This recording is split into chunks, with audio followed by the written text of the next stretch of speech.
राजस्थान में एक समय ऐसा भी था जब बाघों की संख्या बहुत कम या यूं कहें कि पूरा इलाका बाघ विहीन होने की कगार पर था। लेकिन वन विभाग और सरकारों के प्रयासों से माहौल बदला और आज बाघों को बचाने की मुहिम रंग लाई और बाघों की संख्या तेजी से बढ़ी है। लेकिन अब एक नई चुनौती सामने है। वो क्या है और कैसे बाघों पर असर डाल सकती है, इस रिपोर्ट में आपको दिखाते हैं।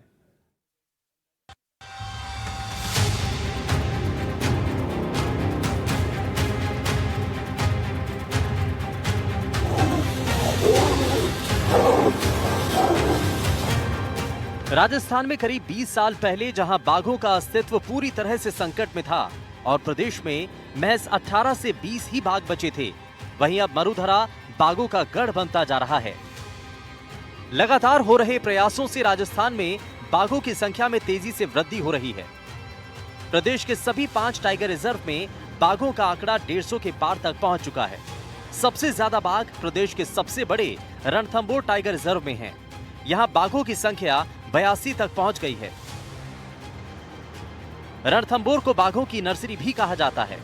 मरुधरा में तेजी से बढ़ती बाघों की संख्या में रणथंभौर का विशेष योगदान रहा है। रणथंभौर की बदौलत ही सूबे के सभी टाइगर रिजर्व बाघों से आबाद हैं और यहां निरंतर बाघों की संख्या में तेजी से इजाफा हो रहा है, जो राज्य सरकार और वन विभाग के साथ ही वन्य जीव प्रेमियों के लिए बड़ी खुशखबरी है। राजस्थान बना बाघों का गढ़। बाघों का आंकड़ा पहुंचा 150 के पार। टाइगर रिजर्व में आंकड़ा तेजी से बढ़ा। 2 दर्जन से ज्यादा शावकों ने जन्म लिया। आंकड़ा 50 पार पहुंचने की संभावना है। प्रदेश के 5 टाइगर रिजर्व में 120 बाघ हैं। रणथंभौर में ही वयस्क बाघ 50 के करीब हैं। वहीं शावकों की संख्या 32 के आसपास है। रणथंभौर में 82 बाघ बाघिन और शावक हैं। सरिस्का में 49, मुकुंदरा में 2, करौली धौलपुर में 10, रामगढ़ विषधारी में 7 बाघ और शावक हैं। कुछ सालों में बाघों की संख्या में 8 से 9 गुना तक वृद्धि हुई है। सूबे में तेजी से बढ़ती बाघों की संख्या को लेकर रणथंभौर के वन्यजीव एक्सपर्ट का कहना है कि प्रदेश में बाघों की तेजी से वृद्धि में राज्य सरकार और वन विभाग की महत्वपूर्ण भूमिका रही। सरकार ने जहां अपने स्तर पर कई प्रयास किए, तो वहीं वन विभाग के अधिकारी कर्मचारियों ने भी भरपूर मेहनत की और वन विभाग के बेहतर मैनेजमेंट और मॉनिटरिंग की बदौलत ही प्रदेश में बाघों की संख्या में इजाफा हुआ, जो एक सराहनीय कदम है। साथ ही वन्य जीव एक्सपर्ट ये भी कहते हैं कि बाघों की संख्या में 8 से 9 गुना वृद्धि हुई है। वहीं प्रदेश में बाघों के संरक्षण को लेकर जंगल का दायरा भी बढ़ा है।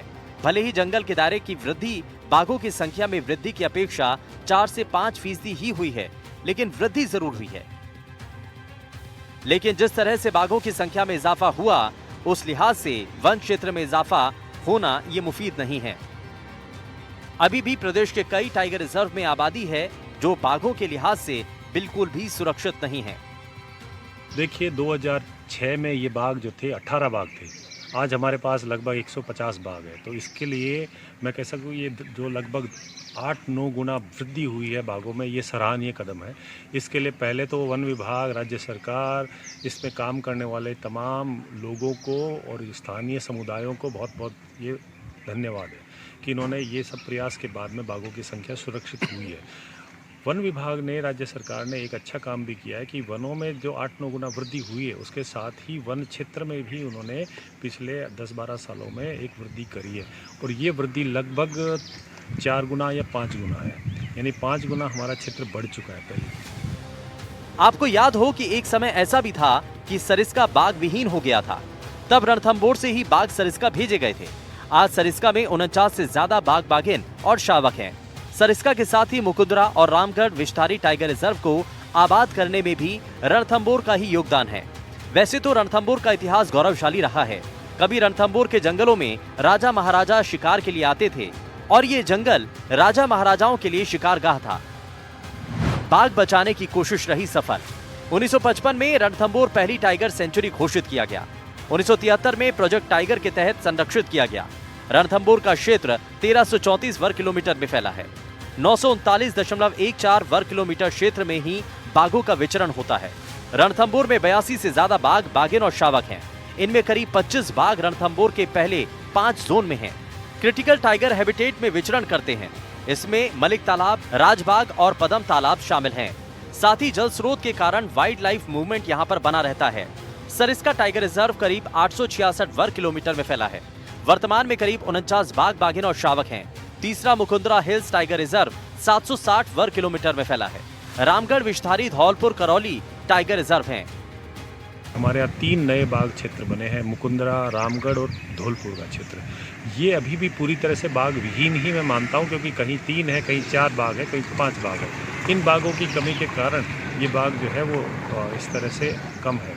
परंतु साथ साथ में अगर आप देखो तो ये बाघ क्षेत्र बड़ा है, परंतु उसके हिसाब से बाघों के लिए वो सुरक्षित और संरक्षित नहीं हुआ है। बाघ क्षेत्र आज भी जो है वो एक तरह से लोगों से भरा पड़ा है, लोग उसमें है, विस्थापन नहीं हुआ है गाँव का, गाँव से भरे पड़े हैं। इनको काम करना पड़ेगा। तो हमारे सामने एक पहाड़ जैसा काम है, इसको करना जरूरी है। प्रदेश में बढ़ती बाघों की संख्या वन्य जीव प्रेमियों और सरकार के साथ वन विभाग के लिए सुखद खबर है, लेकिन सरकार और वन विभाग की जिम्मेदारी भी उतनी ही बढ़ गई है जितनी तेजी से बाघों की संख्या में वृद्धि हो रही है। अब उतनी ही तेजी से बाघों की मॉनिटरिंग और संरक्षण पर ध्यान देना होगा, ताकि आने वाले दिनों में बाघ मानव संघर्ष ना बढ़े और बाघों के बीच भी अपने अस्तित्व और टेरिटरी को लेकर आपसी टकराव ना हो। इसके लिए सरकार और वन विभाग को मिलकर कोई ठोस प्लान बनाते हुए टाइगर रिजर्व में बसे गांव के विस्थापन की प्रक्रिया को तेज करना चाहिए, जिससे बाघों को बचाने में मदद मिल सके।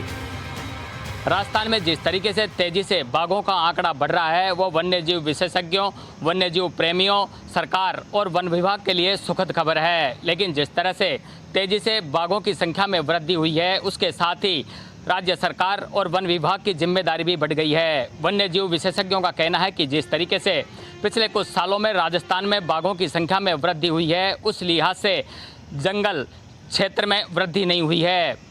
वन्यजीव विशेषज्ञों का कहना है कि राज्य सरकार और वन विभाग को जल्दी कोई ठोस कदम उठाते हुए बाघ संरक्षण को लेकर जंगल के क्षेत्र में भी वृद्धि करनी चाहिए और टाइगर रिजर्व में जो आबादी क्षेत्र है, जो गांव बसे हुए हैं, उन्हें जल्दी विस्थापित करना चाहिए ताकि बाघों को पर्याप्त पर्यावास मिल सके।